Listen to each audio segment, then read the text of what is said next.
Selamat datang di channel Simar Imam. Sembari mendengarkan tinggalkan like dan komentarnya bosku.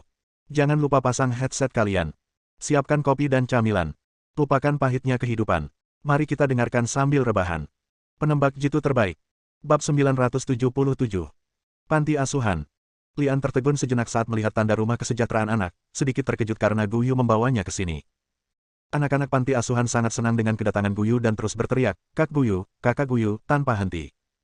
Guyu juga sangat antusias dengan anak-anak yatim piatu ini, dan dia juga membelikan makanan dan minuman untuk anak-anak tersebut. Di bawah kebisingan anak-anak, Guyu membawakan lagu dan tarian untuk anak-anak, dan akhirnya meminta Lian untuk menampilkan pertunjukan. Betapapun semaraknya pertunjukan, ada panggilan tirai. Angli dan Guyu tetap tinggal di panti asuhan sampai anak-anak harus tidur. Setelah keluar dari panti asuhan, Lian berpikir sejenak dan berkata, "Jika anak-anak itu tahu bahwa semua hadiah yang kamu berikan kepada mereka telah dicuri, menurutmu apa yang akan mereka pikirkan?" Guyu sedikit gemetar, menoleh untuk menatap Lian dan bertanya, "Apa maksudmu?" "Kamu mengerti maksudku, mereka tidak akan pernah menginginkan barang-barangmu lagi. Selain itu, kelakuanmu juga akan membawa mereka ke jalur kejahatan." Guyu mengepalkan tangannya seolah ingin mengalahkan Lian. Bagaimanapun, kata-kata pendidikan Lian sangat menantang otoritas bosnya. Pada akhirnya, tinju Guyu tidak jatuh, tapi dia menghela nafas dan berjalan ke depan dengan sedikit kekecewaan. "Kemana kita akan pergi sekarang?" Lian melanjutkan dan bertanya, sangat takut gadis kecil ini akan bunuh diri karena dia tidak dapat memikirkannya sejenak. Guyu memutar matanya ke arah Lian dan berkata, "Pulanglah dan tidur, dan ngomong-ngomong, singkirkan arloji dan ringnya." Ini adalah sifat keras kepala yang keras kepala. Lian menyadari bahwa kekhawatirannya sama sekali tidak diperlukan. Guyu adalah pria yang tidak berperasaan, dan dia tidak akan memilih untuk bunuh diri karena dua kata-katanya. Guyu pasti sudah lama berkecimpung dalam bisnis ini. Dia punya caranya sendiri dalam menjual barang kotor, jadi dia membawa Lian ke pegadaian yang tidak mencolok di pinggir jalan. "Gadis Guyu, apakah kamu punya sesuatu yang bagus untuk ditawarkan kali ini?" Pemilik pegadaian adalah seorang lelaki tua kurus. Ketika dia melihat Guyu, dia menjulurkan kepalanya dari balik meja kasir untuk menyambutnya dengan sangat antusias. Ketika dia melihat Lian, dia mengerutkan kening dengan waspada dan bertanya, "Siapa dia?" "Oh, aku punya pengikut baru." Guyu sepertinya tidak ingin membuang waktu lagi untuk Lian, jadi dia mengeluarkan arloji dan cincinnya dan meletakkannya di meja, dan bertanya, "Menurutmu berapa nilainya?" Orang tua kurus itu menatap Lian lagi, mungkin karena dia merasa Lian tidak akan mengancamnya, jadi dia mengambil arloji dan cincin itu dan melihatnya dengan hati-hati. "Kenapa? Masih sama seperti dulu, hanya diterima uang tunai." Lelaki tua kurus itu mengangkat kacamatanya dan bertanya setelah memeriksa barangnya. Guyu menjawab, "Tentu saja, saat ini memegang uang tunai di tangan adalah hal yang praktis." "Oke, tunggu sebentar di sini, dan aku akan segera mengambilkannya untukmu," kata lelaki tua kurus itu sambil turun dari kursi, berbalik dan berjalan ke belakang panggung. Lian dan Guyu adalah dua orang yang tersisa di ruangan itu. Guyu mengulurkan tangannya dan menepuk dadanya dan berkata, "Apakah kamu melihat itu? Bosmu dan aku dianggap sebagai orang nomor satu di sini. Tidak ada seorang pun siapa yang tidak tahu namaku, Guyu." "Saya khawatir polisi mengetahuinya, bukan?" Lian benar-benar ingin membalas, tapi saat itu pintu keamanan tiba-tiba tertutup ketika mereka masuk. "Ada yang tidak beres," kata Lian dengan suara rendah, melihat ke arah belakang panggung tempat lelaki tua kurus itu berada. Wajah Guyu juga tiba-tiba berubah, tapi dia berhasil tetap tenang dan berkata, "Jangan takut, aku di sini." Wow! Dua burung gagak tiba-tiba terbang keluar dari latar belakang dan mendarat di ruang terbuka beberapa meter dari Lian. Terdengar suara, "Bang!" Setelah ledakan, dua kepulan asap hitam membubung, dan kedua burung gagak itu berubah menjadi dua prajurit yang mengenakan baju besi dan memegang pedang. "Aku pergi!" Lian diam-diam berteriak. Awalnya dia mengira polisi akan keluar, tapi tanpa diduga itu adalah dua prajurit gagak. "Lari!" Guyu tiba-tiba berteriak, mengambil kursi dan melemparkannya ke Crow Warrior. Bang! Prajurit gagak itu mengangkat pedangnya dan menjatuhkannya, menyebabkan kursi itu terbelah menjadi dua bagian dan jatuh ke tanah. Pisau ini sangat tajam, dan mungkin akan membelah seseorang menjadi dua jika mengenainya. Pintu masuk terkunci dan pintu belakang diblokir. Lian dan Guyu terjebak di lobi pegadaian. Bagi Lian, tidak ada kepanikan sama sekali. Kedua prajurit gagak itu tampak galak, tetapi kekuatan mereka hanya setingkat master bela diri. Mereka bisa membunuh mereka bahkan dengan mata tertutup. Dia hanya sedikit penasaran. Kedua prajurit gagak ini jelas datang untuk Guyu. Bagaimana seorang pencuri bisa merekrut karakter seperti itu? Lian merasa ada yang salah dengan Guyu, dan identitasnya seharusnya lebih dari sekedar pencuri. Guyu jelas terlihat gugup, tapi menoleh ke Lian dan berkata, "Jangan khawatir, kamu akan baik-baik saja selama aku di sini. Aku akan menemukan cara untuk menahan mereka nanti, dan kamu dapat menemukan kesempatan untuk pergi dari sini." Sejujurnya, Ang Li masih sedikit terharu. Tidak mudah bagi seorang pencuri untuk setia saat ini. Menanggapi perkataan tersebut, Lian tidak berniat pergi sendirian, melainkan ingin tinggal dan melihat bagaimana perkembangannya. Guyu melambaikan tangannya, dan dua gelang perak di pergelangan tangannya muncul di tangannya. Dengan kilatan cahaya perak, itu berubah menjadi dua cincin pedang melingkar. Penglihatan yang salah. Lian sedikit mengernyit, tiba-tiba menyadari bahwa Guyu juga tidak sederhana. Yang membingungkan adalah saya tidak menyadari bahwa Guyu memiliki kemampuan seperti itu sebelumnya. Yang penting tidak ada jejak kejahatan di tubuhnya. Dia sangat murni, semurni bidadari. Namun, budidaya malaikat ini tampaknya sedikit lebih buruk. Jingle, dentang, dentang. Guyu melompat dan mulai bertarung dengan dua prajurit gagak. Mengandalkan cincin pedang kuat di tangannya, dia tidak dirugikan saat bertarung melawan keduanya. Namun, Guyu jelas lebih rendah dari keduanya dalam hal kekuatan. Ayo pergi. Guyu berjuang keras, memaksa mereka berdua terpojok dan berteriak pada Lian. Ayo pergi, siapa yang bisa pergi dari sini? Sebuah suara agung datang, diikuti oleh seorang pria parubaya yang mengenakan jubah hitam dan dengan potongan rambut yang berdengung masuk. Alam Wuzong. Kelopak mata Lian tenggelam dan dia menyadari bahwa pria parubaya yang baru saja muncul adalah penguasa Alam Wuzong, dan kekuatannya tampaknya tidak berada di bawah Alam Wuzong tingkat kelima. Kyoto benar-benar penuh dengan naga tersembunyi dan harimau yang berjongkok. Saya bertemu dengan master seperti itu ketika saya pertama kali tiba di sini. Ketika Guyu melihat pria parubaya itu, ekspresinya berubah drastis. Dia menyerang dengan keras lalu mundur. Dia memegang pisau di depan Lian dan berkata dengan suara yang dalam, Kapten Wu, orang yang kamu inginkan adalah aku. Aku tidak ada hubungannya dengan dia. Tidak, biarkan dia pergi. Kapten Wu menggelengkan kepalanya, mengangkat tangannya dan berkata, Putri ketiga, maaf saya tidak setuju. Karena dia ada di sini bersamamu, dia harus mati. Putri ketiga, Kapten Wu. Lian berkedip dan menatap Guyu dengan sedikit kebingungan, menjadi semakin penasaran dengan identitas kepala kecil ini. Lian semakin tidak menyukai orang yang disebut Kapten Wu. Karena pihak lain ingin membunuhku, tentu saja aku tidak bisa menunjukkan belas kasihan. Bab 978. Kapten Wu memandang Lian dengan jijik dan mengabaikannya. Matanya tertuju pada Guyu dan berkata, Putri ketiga, kembalilah bersamaku. Dalam mimpimu, aku tidak akan pernah kembali ke tempat yang dingin dan tanpa emosi itu, teriak Guyu keras. Kalau begitu aku minta maaf. Kapten Wu tiba-tiba terbang, dan kedua burung gagak yang melawan Guyu segera mundur dan memblokir jalan keluar mereka. Kamu berani. Guyu berteriak keras, dan di saat yang sama, kedua pisau cincin di tangannya melepaskan cahaya mata merah, berubah menjadi dua sinar cahaya perak dan menyerang Kapten Wu. Kapten Wu sepertinya sangat tabu dengan kedua pisau cincin itu. Dia tiba-tiba melepas jubah hitamnya dan menutupi cincin itu dengan pisaunya. Begitu jubah hitam lepas dari tangan Kapten Wu, itu berubah menjadi kabut hitam. Pisau cincin itu terbang ke dalam kabut dan menjadi redup, terkunci di dalam oleh kabut. Kapten Wu menunjukkan senyuman di bibirnya, mengulurkan tangannya, dan dua pisau cincin jatuh ke tangannya dan berubah menjadi gelang. Kembalikan cincin perak itu padaku. Teriak Guyu dengan gugup dan mengulurkan tangan untuk mengambilnya. Kapten Wu tertawa dingin dan tidak berniat mengembalikan gelang itu kepada Guyu. Sebaliknya, dia menyimpannya dan menamparkan Guyu dengan telapak tangannya. Guyu bahkan tidak bisa mengalahkan dua prajurit gagak di alam seni bela diri, apalagi menghadapi master di alam seni bela diri tingkat 5. Ah! Guyu menjerit kesakitan dan terbang seperti layang-layang yang talinya putus. Lian melompat, menangkap Guyu, dan bertanya, kamu baik-baik saja? Tenggorokan Guyu bergerak dan seteguk darah muncrat. Sepertinya dia menderita luka dalam. Melihat Kapten Wu lagi, dia tampak sangat tidak puas dengan penyelamatan Guyu oleh Lian. Lian tidak tahu apa hubungan antara Guyu dan Kapten Wu, tapi dilihat dari nama mereka, status Guyu seharusnya sangat mulia, sedangkan Kapten Wu hanyalah punggawa, mirip dengan Kapten Keamanan. Sebuah tim keamanan melukai tuannya dengan parah dan sepertinya dia akan membunuh seseorang. Pantas saja Guyu tidak ingin kembali bersamanya. Maaf, aku merepotkanmu. Guyu berkata dengan nada meminta maaf. Tidak masalah. Serahkan saja sisanya padaku. Kamu bisa minggir dan istirahat. Kamu, Guyu bingung dengan sedikit keterkejutan. Dia awalnya mengira Li Renji akan sangat ketakutan saat melihat pemandangan seperti itu. Lian menggendong Guyu ke sudut dan duduk, lalu berdiri dan menghadap Kapten Wu. Kapten Wu terlihat murung, tapi dia memiliki sedikit pantangan terhadap pria aneh Lian. Menjadi seorang yang licik dan licik, dia tidak langsung mengambil tindakan terhadap Lian, melainkan mundur dan memberi perintah kepada kedua pendekar gagak itu untuk menghadapi Lian. Lian mendengus pelan dan berjalan menuju kedua prajurit gagak itu. Hati-hati! Guyu berteriak dengan gugup. Para prajurit gagak masing-masing memegang pedang samurai mereka dan menebas Lian tidak menghindar, melangkah maju, dan kemudian menyerang dengan kedua tinjunya. Bang! Bang! Tinju itu mengenai dua prajurit gagak dan terjadi ledakan, dan dua kelompok kabut hitam muncul, dan prajurit itu berubah menjadi seekor gagak lagi. Berbeda dengan sebelumnya, kedua burung gagak itu kini tidak bisa terbang dan tergeletak mati di tanah. Dua prajurit gagak tersingkir dalam satu gerakan, dan kecakapan bertarung Lian mengejutkan Guyu dari telinga ke telinga. Lian menghela nafas lega dan berkata diam-diam, prajurit gagak ini memang ada hubungannya dengan Buddha kegelapan, dan Kapten Wu tidak terkecuali, dan Guyu. Tidak.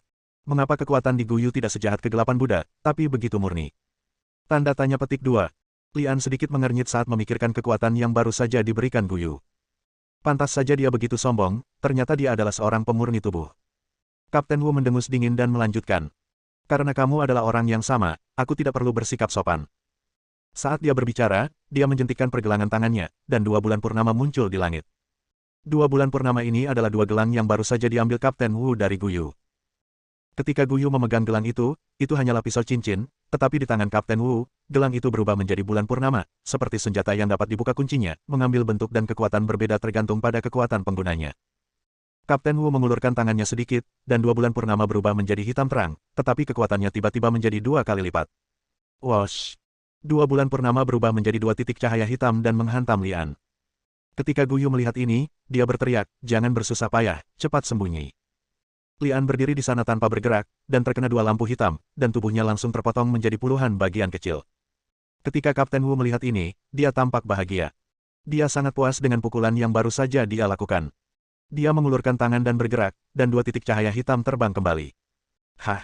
Ekspresi Kapten Wu tiba-tiba berubah, dan matanya tertuju pada luka Lian. Angli yang terpotong-potong kecil-kecil itu tidak terjatuh, melainkan berdiri di sana dan perlahan memudar, hingga akhirnya menghilang. Gambar setelahnya. Kapten Wu terkejut, dan kemudian menyadari bahwa orang yang baru saja dia bunuh hanyalah bayangan yang ditinggalkan oleh Lian, dan dia dengan cepat mengalihkan pandangannya untuk mencari lokasi Lian. Menemukannya. Kapten Wu melihat Lian di udara dengan sepasang sayap hampir transparan di punggungnya, dan dia mengulurkan tangan untuk meraih 2 bulan purnama dengan tangannya. Mencari kematian. Kapten Wu mendengus dengan nada menghina, mengira Lian hanya mempermalukan dirinya sendiri. Tangan Lian yang terulur tertutup sisik saat menyentuh bulan purnama, dan dia meraih bulan purnama dengan cepat dan akurat. Jepret, desis. Saat suara benturan datang, semburan bunga api keluar dari telapak tangan Lian. Bulan purnama yang berputar dengan gembira, perlahan berhenti dan kembali berubah menjadi 2 gelang di tangan Lian. Namun kedua gelang tersebut saat ini tidak lagi semurni dulu, dan ditutupi dengan titik-titik hitam. Lian mengulurkan tangannya dan menyentuhnya, menyerap semua kekuatan Buddha gelap yang melekat pada gelang itu, dan detik berikutnya dia berada di depan Guyu. Ini seharusnya menjadi milikmu. Lian tersenyum dan menyerahkan gelang itu. Guyu mengambil gelang itu dengan reaksi lamban, mengedipkan matanya yang bingung dan bertanya, siapa kamu? Adikmu yang baru. Lian menjawab dengan nada menggoda. Wajah Guyu memerah karena malu. Adik laki-laki yang dia terima jauh lebih kuat dari dirinya. Di sisi lain, ekspresi Kapten Wu sangat muram. Gelang itu tidak diragukan lagi adalah harta karun, tapi gelang itu diambil darinya begitu dia mendapatkannya. Dia agak menyesal menggunakan kedua gelang itu untuk menangani Lian. Nak, menderita kematian. Teriak Kapten Wu dan membuang jubah hitamnya. Sama seperti sebelumnya, jubah hitam itu berubah menjadi kabut hitam dan menyerang Lian. Pergi. Guyu memperingatkan, mengetahui betapa kuatnya jubah hitam itu. Lian sepertinya tidak mendengarnya, membiarkan kabut hitam menutupi dirinya. Ketika Kapten Wu melihat Lian terperangkap dalam jubah hitamnya, sebuah senyuman muncul di bibirnya, tapi kemudian senyuman itu mengeras, dan dia berteriak dengan ekspresi terkejut di wajahnya, kamu sedang mencari kematian. Bab 979. Tidak peduli seberapa kuat kabut hitam yang diubah oleh jubah hitam, itu adalah kekuatan Buddha kegelapan. Ini adalah tonik langka bagi Lian, yang memiliki tubuh iblis tersembunyi di dalam tubuhnya. Kapten Wu berteriak ketika dia menyadari bahwa Lian sedang melahap kekuatannya. Kali ini, Kapten Wu membuat segel dengan panik dan berteriak, ambil. Kabut hitam itu seketika berubah menjadi puluhan burung gagak, berusaha melarikan diri. Setelah melihat ini, Lian tertawa menghina, mengulurkan tangannya, dan seekor burung api terbang dari telapak tangannya, langsung melahap burung gagak yang melarikan diri. Wajah Kapten Wu berubah jelek, dan dia mengertakkan gigi dan berteriak, wah, siapa kamu? Tidak peduli siapa aku, bukankah kamu ingin membunuhku? Ayolah. Lian menggoda. Kamu pikir aku tidak berani? Kapten Wu berteriak dengan marah, mengeluarkan katananya dan menyerang ke arah Lian, tapi begitu dia mengangkat katananya, dia mundur dan mencoba melarikan diri. Membohong. Lian mendengus tanpa malu-malu dan menggunakan kekuatan teleportasinya untuk mencapai pintu keluar terlebih dahulu, menghalangi jalan Kapten Wu. Kapten Wu tidak panik saat melihat ini, tapi menunjukkan senyuman jahat. Ups. Lian sedikit mengernyit, menyadari bahwa dia telah jatuh ke dalam jebakan. Benar saja, Kapten Wu mengayunkan pedangnya ke arah Lian. Tanpa jeda setelah serangan itu, dia berbalik dan meraih Guyu, yang sedang duduk di sudut sedang beristirahat. Mencari kematian. Lian berteriak dengan marah, dan dengan lambaian tangannya, burung Phoenix api merah terbang keluar dan menelan pedang samurai Kapten Wu. Tidak ada banyak ruang di ruangan itu, dan Kapten Wu adalah Master Wu Zong tingkat kelima. Lian hanya melambaikan tangannya untuk memblokir waktu, dan dia sudah berada di depan Gu Yu dan mencengkeram tenggorokan Gu Yu. Dengan sandera di tangan, peluang Kapten Wu untuk menang meningkat pesat, dan wajahnya menjadi bahagia lagi. Namun saat ini, pikirannya tiba-tiba menjadi tidak stabil dan seluruh tubuhnya terasa panas. Ah! Kapten Wu menjerit dan jatuh ke tanah, berubah menjadi bola abu hitam. Melihat Lian lagi, dia memegang lampu Buddha di tangannya, dan tubuhnya sedikit bergetar seolah dia terluka. Setelah melihat ini, Gu Yu bergegas dan bertanya, "Bagaimana kabarmu, apakah kamu terluka?" Lian melirik Gu Yu dan diam-diam merasa lucu. "Aku bahkan tidak tahu identitas sebenarnya dari gadis kecil ini sekarang, tapi barusan aku tidak segan-segan membakar kekuatan hidupku sendiri untuk menyelamatkan nyawanya. Ini tidak masuk akal. Kapan saya menjadi begitu impulsif?" Setelah menarik napas dalam-dalam untuk menenangkan diri, Lian menjawab, "Tidak apa-apa. Jangan bunuh aku. Masalah ini tidak ada hubungannya denganku. Aku tidak mengetahuinya sebelumnya." Suara panik terdengar bersamaan dengan tersandungnya. Itu adalah lelaki tua kurus yang pergi sebelumnya, pemilik pegadaian. Seorang pria berusia awal 30-an masuk bersama pemilik gadai sambil memegang pistol dengan peredam di tangannya. Begitu Lian melihat pria ini, dia menoleh ke arah Gu Yu, karena pria ini terlihat agak mirip dengan Gu Yu. "Paman!" Gu Yu berteriak kaget dan berlari dengan gembira. Orang yang datang tidak lain adalah paman Gu Yu, Zidian. Sida memandang dingin ke kamar dan berkata, "Gu Yu, aku terlambat." "Tidak, Paman, aku sangat bersyukur kamu bisa datang," kata Gu Yu genit. Sida mengangguk, matanya tertuju pada lelaki tua kurus itu dan berkata, "Dialah yang mengkhianatimu, apa yang akan kamu lakukan padanya?" Berdebar. Pemilik pegadaian berlutut di tanah dan berkata dengan menyedihkan, "Gu Yu, tidak." Putri ketiga. Putri ketiga, mohon maafkan saya tidak tahu Anda memiliki status yang begitu mulia sebelumnya. Tolong percayalah bahwa aku benar-benar tidak tahu. Jika aku tahu, aku tidak akan pernah berani mengkhianatimu. Petik 2. Gu Yu mengerutkan kening dan berkata, "Lupakan, saya yakin dia juga dipaksa oleh Kapten Wu." "Kamu beruntung sudah dimaafkan oleh Gu Yu," kata Sida. "Terima kasih, putri ketiga, terima kasih, putri ketiga." Pemilik pegadaian bersujud dengan lega. Engah. Sebuah tembakan terdengar ketika lelaki tua kurus itu mengangkat kepalanya lagi, dan peluru langsung meledakkan kepalanya. Sida meletakkan senjatanya dan berkata, "Putri ketiga telah memaafkanmu, tapi aku tidak pernah bilang aku tidak akan membunuhmu." Alis Lian sedikit berkerut, dan dia tidak menyukai Gu Yu, paman yang tiba-tiba muncul. Sida menghampiri Lian dan berkata, "Namamu Anrikan. Terima kasih banyak atas bantuanmu kepada Gu Yu." Hati Lian mencelos. Dia tidak pernah menyebut namanya Anli, setidaknya tidak di tempat ini. Pihak lain sebenarnya mengetahui nama palsunya, yang berarti dia telah memantau Gu Yu, tapi dia tidak mengambil tindakan saat Gu Yu dalam bahaya tadi. Zitian tersenyum dan berkata, "Saya tahu apa yang Anda pikirkan, itulah kesepakatan antara Gu Yu dan saya. Kecuali Gu Yu benar-benar mencapai titik nyaris lolos dari kematian, kalau tidak, saya tidak akan pernah melakukan intervensi. Bukankah kamu baru saja di sini? Itu sebabnya saya tidak mengambil tindakan." Ini sangat bagus untuk dikatakan, dan ini sepenuhnya menghilangkan semua tanggung jawab. Lian mencibir dalam hatinya dan semakin tidak menyukai, "Paman ini. Iya, ini kesepakatan antara saya dan Paman. Ini latihan untuk saya. Kalau dia berani ikut campur, saya tidak akan senang." Gu Yu datang untuk memberikan khotbah, dan tampaknya memiliki hubungan yang sangat baik dengan pamannya.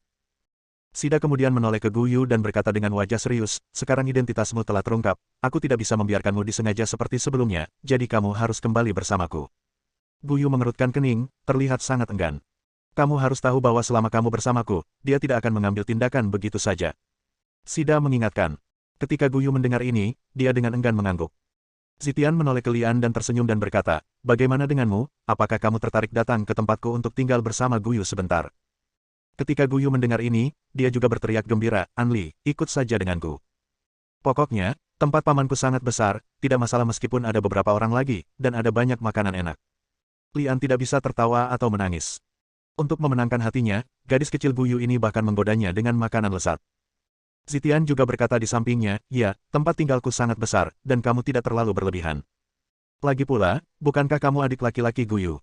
Dia tidak akan kesepian jika kamu bersamanya." "Baiklah kalau begitu." Lian berpikir sejenak dan menjawab, terutama karena dia sangat tertarik dengan identitas Gu Yu dan berpikir bahwa selama dia mengikuti Gu Yu, dia akan memiliki kesempatan untuk dekat dengan Raja Pulau. "Bagus sekali." Gu Yu dengan bersemangat bergegas maju dan memeluk Lian. Batuk. Sida sengaja terbatuk untuk mengingatkan Putri Gu Yu agar memperhatikan etika yang relevan. Gu Yu hanya menjulurkan lidahnya sambil bercanda, meraih lengan Lian dan berjalan keluar dari pegadaian, meninggalkan pamannya ke samping. Bab 980. Gu Yu mengatakan bahwa rumah pamannya sangat besar. Setelah sampai di rumah Sida, Lian menemukan bahwa rumah lelaki ini sebenarnya tidak terlalu besar.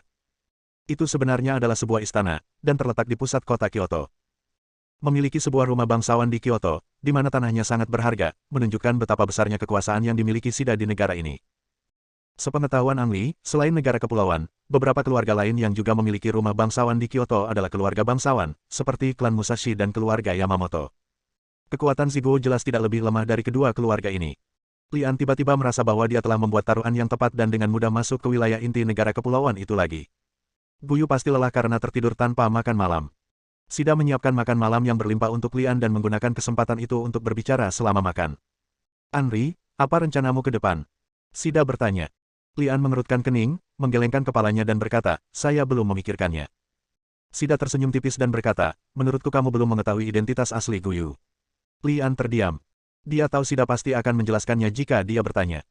Shida menyesap sake dan berkicau sebelum berkata, Guyu disebut putri ketiga karena dia adalah putri Kaisar Pulau. Putri Raja Pulau. Lian sudah membuat beberapa tebakan sebelumnya, tapi masih terkejut mendengar si Tian mengatakannya. Saya selalu ingin dekat dengan Raja Pulau, namun saya tidak menyangka bahwa orang pertama yang saya temui ketika meninggalkan Pulau Wufo adalah Putri Raja Pulau. Tampaknya Pulau Wufo memberi saya banyak peluang. Cek, cek. Shida tiba-tiba tertawa aneh, menunjuk ke arah Lian dan berkata, aku tahu apa yang kamu pikirkan, tapi kamu harus melepaskan gagasan menggunakan Guyu untuk mendekati Kaisar Pulau. Hati Lian mencelos, dengan sedikit niat membunuh, menatap Shida.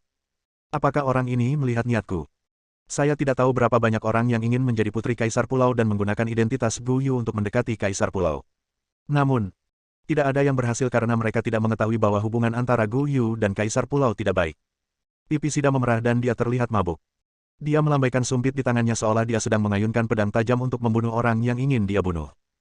Saya pikir Anda dapat melihat bahwa Kapten Wu memiliki niat untuk membunuh Guyu. Tanpa janji rahasia Kaisar Pulau, apakah menurut Anda orang itu punya nyali? Alis Lian merosot, apa yang dikatakannya memang benar. Seorang kapten keamanan sebenarnya ingin membunuh Guyu. Tanpa izin dari Kaisar Pulau, beraninya dia, seorang budak, melakukan itu. Sang ayah ingin membunuh putrinya, sesuatu yang tidak berani dipikirkan oleh Lian. Namun jika melihat kembali sejarah, hal seperti ini biasa terjadi di keluarga kerajaan. Semuanya adalah boneka kekuatan. Dengan kata lain, sebenarnya sangat menyedihkan bagi Guyu untuk menjadi putri Kaisar Pulau. Tidak heran dia mengutuk bahwa itu adalah tempat yang dingin dan tanpa emosi. Sangat memalukan jika seorang pria memanfaatkan wanita untuk mendekati pusat kekuasaan. Adikku seharusnya tidak menikah dengan Raja Pulau. Jika saudara perempuanku tidak menikah dengan Raja Pulau, banyak hal yang tidak akan terjadi. Petik 2. Shida berdiri dan mulai mengoceh. Orang ini sepertinya terlalu banyak minum. Lian sedang menonton pertunjukan monyet dari samping, dan dia tidak tahu apakah si Tian sedang memarahi Raja Pulau karena menggunakan kekuatan keluarganya untuk mencapai pusat kekuasaan, atau apakah Sisi sendiri telah berkembang dengan bantuan hubungan saudara perempuannya. Atau apakah dia menggunakan kejadian ini untuk memperingatkan diriku sendiri agar tidak mempermainkan perasaan Guyu. Guyu. Dia hanyalah seorang gadis kecil. Lian hanya ingin menggunakan hubungannya untuk dekat dengan Raja Pulau, dan dia benar-benar tidak berniat mempermainkan perasaannya. Berdebar. Shida tiba-tiba terjatuh ke tanah dan tak sadarkan diri. Lian membuka pintu kamar dan meminta para pelayan yang menjaga di luar untuk membawa kembali si Tian, sementara dia digiring ke kamar tamu tidak terlalu jauh dari Guyu. Setelah mengunci pintu, Lian melakukan pencarian seperti karpet di seluruh ruangan untuk memastikan tidak ada peralatan pemantauan elektronik modern di dalam ruangan. Setelah memastikan keamanannya, Lian mengeluarkan tubuh emas Buddha dan batu gravitasi dan melihatnya. Tubuh emas Yuanling tampaknya rusak parah dan tetap tertidur lelap. Lian mencoba berkomunikasi dengannya beberapa kali tanpa hasil. Mungkin Yuanling sengaja menghindari Lian. Lian melakukan penelitian lebih lanjut tentang batu kasar gravitasi untuk memastikan bahwa dia dapat menggunakannya dengan terampil. Batu gravitasi adalah harta yang menyelamatkan nyawa di saat-saat kritis. Tampaknya, mustahil membunuh Yamamoto Suru di alam rahasia pencerahan. Lawan yang kekuatannya dekat dengan alam raja bela diri terasa seperti mimpi hanya dengan memikirkannya sekarang. Lian melakukan eksperimen lain, yaitu berlatih dalam kondisi peningkatan gravitasi dengan batu gravitasi asli, yang sangat bermanfaat bagi sihir pemurnian tubuhnya yang tak terkalahkan dan tubuh penguasa iblis Buddha. Lian menyerap banyak kekuatan Buddha gelap di alam rahasia Buddha pencerahan, dan sekaranglah waktunya untuk menyempurnakannya. Sebelum berlatih, Lian memikirkan lagi tentang Shida, pria yang terlihat gila di permukaan. Tingkat kultivasi macam apa yang dimiliki orang itu? Mungkinkah dia telah mencapai ranah raja bela diri? Lian mengerutkan kening. Dia telah mencoba beberapa kali tetapi tidak dapat melihat tingkat kultivasi si Tian. Sebagai sosok pusat kekuasaan di negara kepulauan, bukan hal yang aneh jika Shida memiliki tingkat ilmu bela diri. Lian menemukan bahwa kesenjangan kekuatan antara dirinya dan musuhnya terlalu besar, dan dia harus meningkatkan kultivasinya sesegera mungkin. Ketika sinar matahari pertama menyinari rumah, Lian mengakhiri latihan malamnya dan menyingkirkan batu gravitasi. Setelah pencernaan semalaman, dia selangkah lebih dekat ke tingkat kelima dari tubuh penguasa iblis Buddha. Anli, kamu sudah bangun. Suara Guyu datang dari luar pintu. Wow. Lian membuka pintu geser dan melihat Guyu yang menawan mengenakan kimono, dan berkata dengan bercanda, kakak, kamu bangun cukup pagi. Guyu mengerutkan kening, dan wajahnya memerah ketika dia berpikir untuk menerima Lian sebagai adiknya. Sebenarnya dia hanya bercanda saat itu. Lian menyelamatkan nyawanya tadi malam, tapi dia tidak berani menjadi kakak perempuan. Jangan panggil aku seperti itu lagi. Kamu memanggilku apa, putri ketiga? Lian bertanya. Guyu tampak sedikit marah dan sepertinya benci mendengar nama putri ketiga. Panggil saja aku Guyu. Oke, Guyu. Lian mengubah suaranya dan memanggil. Ekspresi Guyu yang sedikit marah berubah menjadi kegembiraan lagi, dan dia menatap Lian dan berkata, mengapa kamu masih mengenakan gaun ini? Lian melihat pakaiannya yang compang camping karena beberapa pertempuran, dan tersenyum, apa yang akan saya pakai jika saya tidak memakai ini? Aku akan meminta seseorang menyiapkan satu set pakaian bersih untukmu. Setelah kamu mandi dan berganti pakaian, ikutlah denganku menemui pamanmu. Lian mengangguk, mengetahui bahwa Zitian belum selesai mengatakan sesuatu kepadanya tadi malam, atau bahwa Zitian ingin mengujinya lebih lanjut. Bersambung.